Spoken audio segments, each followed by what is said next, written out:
بسم اللہ الرحمن الرحیم۔ معزز ناظرین السلام علیکم، میں ہوں محمد عامر الاسلام۔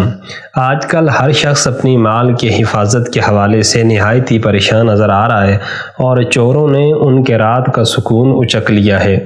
امام باقی نے حضرت ابن عباس رضی اللہ تعالیٰ عنہ کے حوالے سے ایک روایت آقا علیہ الصلوۃ والسلام سے نقل فرمائی ہے کہ حضور پر نور صلی اللہ علیہ وآلہ وسلم نے ایک نہایت ہی آسان اور نہایت ہی بہترین نسخہ امت کو عطا فرما دیا۔ حضور نے فرمایا کہ سورہ بنی اسرائیل کی آیت نمبر 110 یہ چوری کے لیے امان ہے۔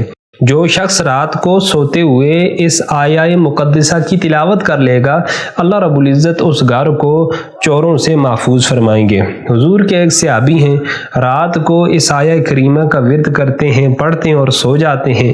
گھر میں نہایت ہی قیمتی مال و منال تھا، لیکن آقا علیہ الصلوۃ والسلام کی بات کے اوپر بھی صحابہ کرام کو عین یقین تھا کہ حضور پاک صلی اللہ علیہ وآلہ وسلم کی زبان میں اللہ نے وہ تاثیر رکھی ہے کہ حضور کا ہر فرمان سچ ہے۔ فرماتے ہیں جب میں سو گیا تو رات کو ایک چور میرے گھر میں داخل ہو گیا۔